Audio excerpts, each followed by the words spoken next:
Que la paix de Dieu soit sur ta vie. Si tu viens d'arriver sur cette chaîne, sois le bienvenu. Ici, nous prenons le temps d'aller en profondeur, loin du bruit, pour parler de la foi vécue au quotidien, de la présence de Dieu et de cette relation réelle que le Seigneur désire avec chacun de nous. Si ton cœur est en recherche, si tu aimes les messages qui nourrissent l'âme et réveillent l'intimité avec Dieu, alors tu es au bon endroit. N'hésite pas à t'abonner et à rester jusqu'à la fin. Ce message pourrait toucher un espace précis de ta vie aujourd'hui. Prenons maintenant ce temps ensemble, dans le calme et l'écoute, pour entrer dans ce que l'Esprit Saint veut nous révéler. Il existe une confusion silencieuse qui s'est installée dans la foi de beaucoup, celle qui consiste à confondre relation et expérience. On parle de l'Esprit Saint comme on parlerait d'une atmosphère, d'une onction passagère, d'un frisson qui traverse le corps pendant un chant ou une prière intense. Pourtant, l'Esprit Saint ne se réduit pas à ce que l'on ressent. Il ne vient pas seulement provoquer des moments forts, il vient habiter, demeurer, dialoguer. Là où beaucoup cherchent des manifestations visibles, l'Esprit Saint cherche une place. Une place dans les pensées, dans les décisions, dans le quotidien le plus ordinaire.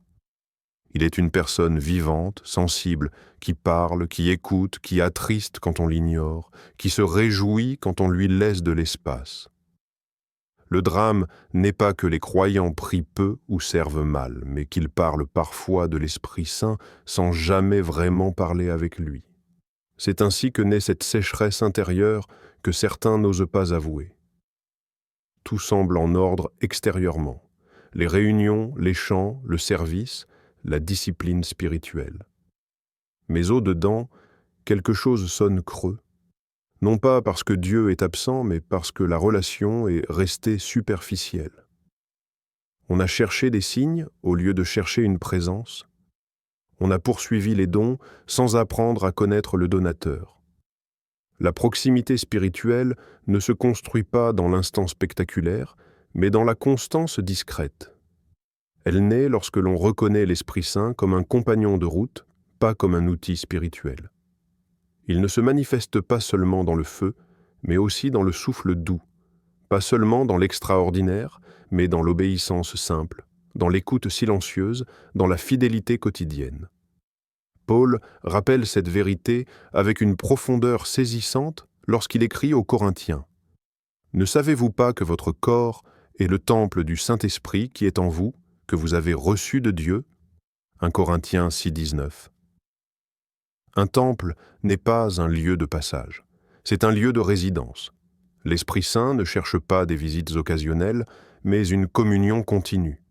Tant que cette vérité reste théorique, la foi fatigue. Mais le jour où elle devient relationnelle, quelque chose se réveille.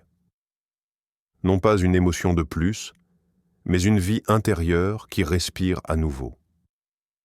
L'amitié avec l'Esprit Saint ne commence pas par une grande révélation, mais par une prise de conscience. Une awareness intérieure, discrète mais déterminante, celle de reconnaître qu'il est déjà là.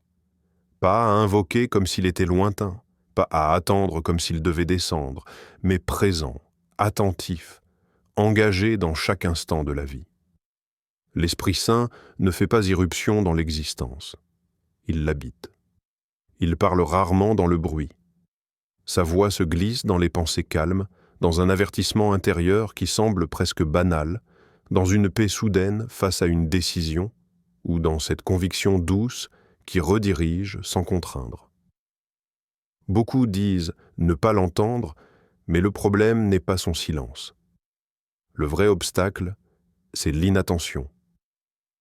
Nous avons appris à vivre entourés de voix, de stimulation, d'urgence, au point de traiter la sienne comme un simple bruit de fond. À force d'ignorer ces invitations intérieures, la sensibilité spirituelle s'émousse. Non parce que l'Esprit Saint se retire, mais parce que le cœur se durcit progressivement. Comme un muscle qui n'est plus sollicité, l'écoute s'affaiblit. À l'inverse, chaque réponse, même minuscule, affine l'oreille intérieure. Dire oui à une pensée inspirée, s'arrêter quand une paix se retire, obéir à une conviction discrète, tout cela construit une intimité réelle. L'amitié commence précisément là, quand l'on cesse de compartimentaliser le spirituel. Quand on reconnaît la présence de l'Esprit Saint non seulement dans la prière, mais dans la marche, le travail, les conversations, les silences. Les gestes ordinaires deviennent alors chargés d'une profondeur nouvelle. Ce qui semblait banal devient sacré, non parce que l'action change, mais parce que la conscience change. Les Écritures expriment cette proximité avec une clarté bouleversante. Dans les psaumes, cette vérité résonne. Où irai-je loin de ton esprit et où fuirai-je loin de ta face? Psaume 139, 7. Reconnaître sa présence transforme la foi d'un concept en une compagnie vivante.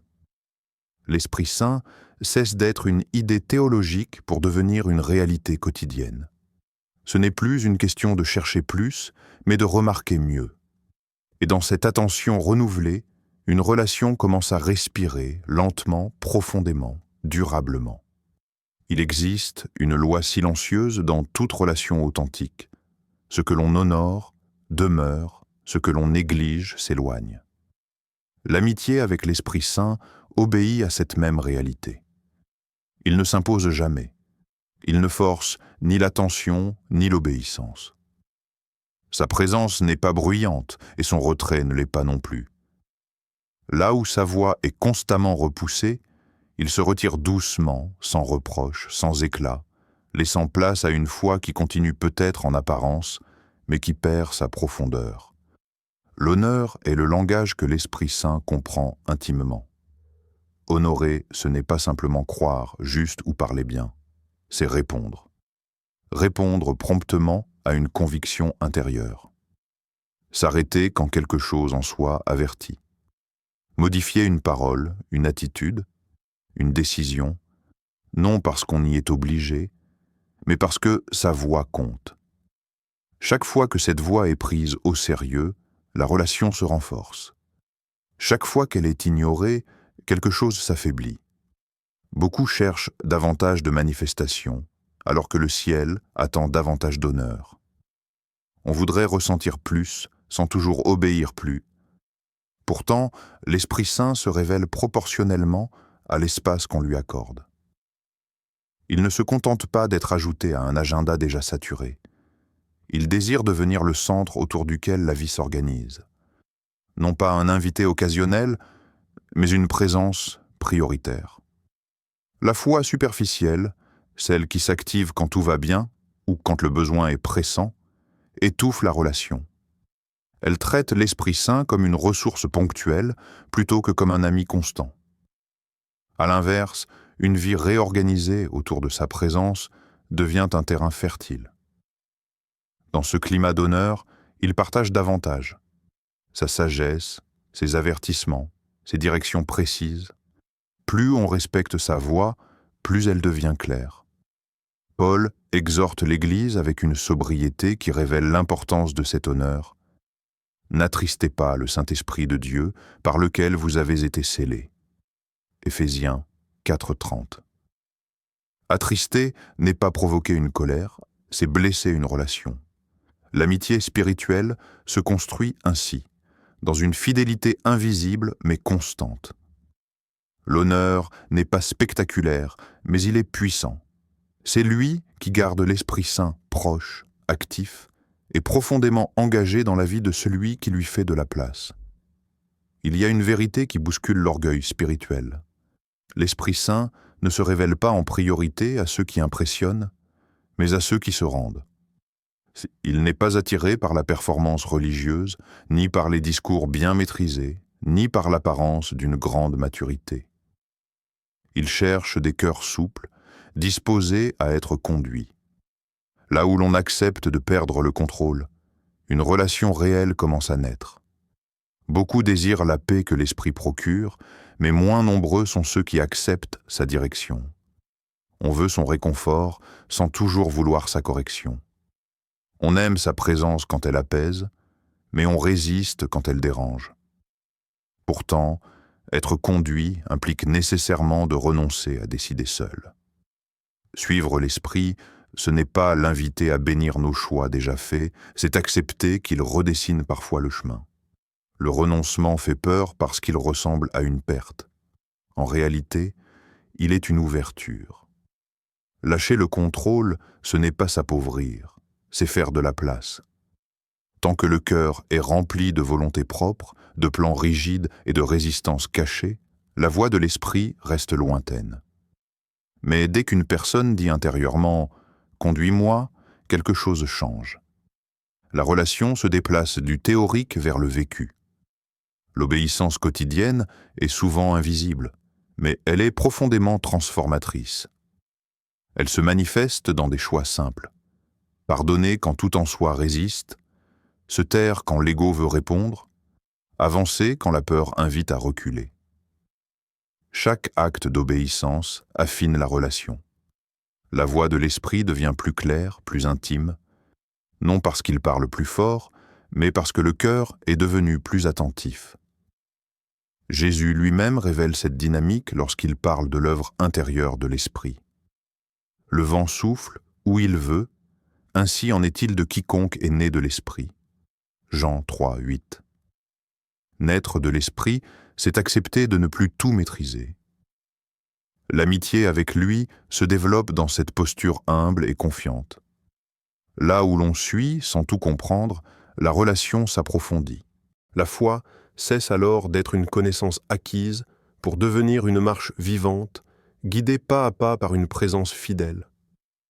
L'amitié avec l'Esprit Saint ne se forge pas sous les projecteurs, mais dans les lieux que personne ne voit.